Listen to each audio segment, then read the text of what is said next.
Well, there is a growing split between public opinion and continuous bailout policy preached by the German government as without alternative. There are always alternatives. Yeah, I put that into inverted commas. Okay. So the German government is in what I could call, from an economist's point of view, in a prisoner dilemma. So Frau Merkel was at the very beginning of the Greek crisis tempted to say, well, let's kick the Greek out. Yeah, because otherwise there will be moral hazard. It broke the rules, so kick it out. And the Greek case is a case, well, if you let that go, you cannot refuse any other bailout to any other country, because it's a combination of cheating, deception, misgovernance. They used all the funds from the European Monetary Union for more than 30 years.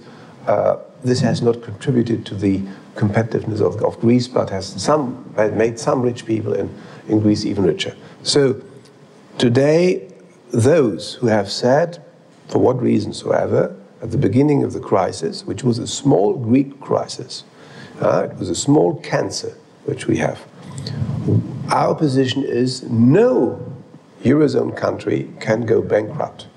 That was such a blunder of declaratory policy that you have the long-lasting effects today. Trichet said that. He said it is absurd for Greece to leave the Eurozone. No, it was absurd to tell in public that it would be absurd to let the Greeks go. You should have said, one never knows. That creates tensions in the market. That doesn't take away the uncertainty in the market. And that would, of course, given an incentive to the Greeks in order to demonstrate in the streets, do their homework very quickly. But the German policy, Frau Merkel, and particularly the Minister of Finance, Mr. Schäuble, who doesn't understand a lot about markets, said, we defend Greek whatsoever. And they thought honestly that the story would be over in 1 or 2 years. The first rescue plan was a plan envisaging return to the markets in 2014, which was illusionary right from the beginning, because the burden of debt of Greece, which is a country with the economic power of a little region in Germany, is simply unsustainable. So they made very dramatic misjudgments. Now they are the victims of their own misjudgments. And they have to go on, and to tell you the truth, either the Germans will go into the road in the street and protest massively against bailout policy and against Trichet's ECB supporting our legal action, or these herding panic politicians cannot be hindered to go on because, you know, a herd of sheep, once in action, once in movement, cannot be stopped unless there's a precipice. Yeah. The German government, though, portrays the continued participation in the Eurozone as beneficial to Germany and the German people. You don't agree with that? Well, this is an argument which is put forward by all those who have not a foggy notion of the capacity of an exporting nation like Germany. Germany had been an exporting nation before the Eurozone. Of course, in these periods we had all that, the exchange rate mechanism. Well, you know that lira and the French franc had been devaluated continuously, so there was a monetary problem. Monetary unification was on the agenda, but this did not hinder the German economy to grow. And this did certainly not hinder the German citizens to have a growing purchase power. And that didn't hinder the German economy to digest revaluations of the Deutschmark by making an increasing effort to rationalize and to be competitive. So the revaluations of the Deutschmark, we had of them quite a number, have helped the German economy. So if you take a close look at the growth rates within the more than 10 years of Eurozone, you see that Germany is lagging far behind. Germany had at the very beginning very difficult years.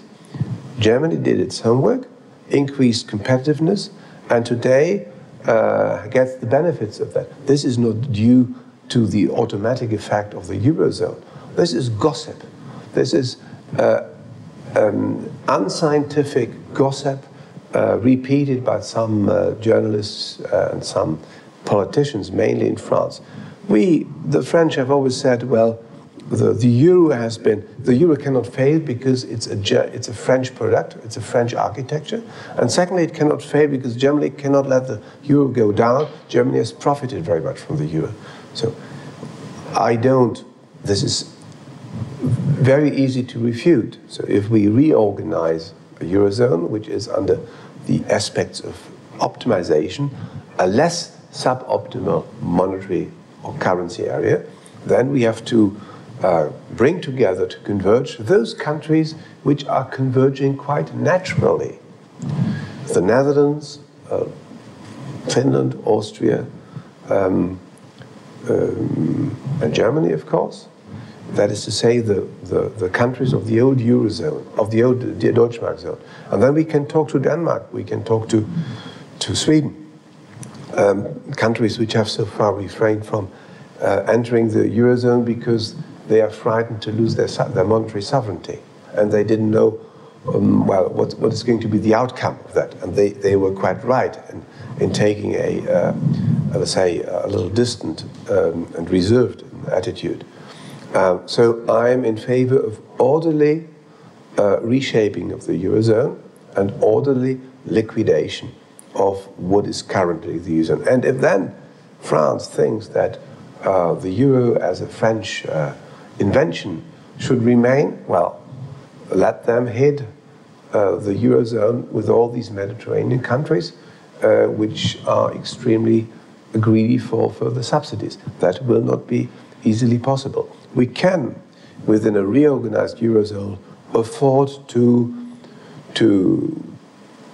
pay for one Mediterranean country, yeah, but not for more.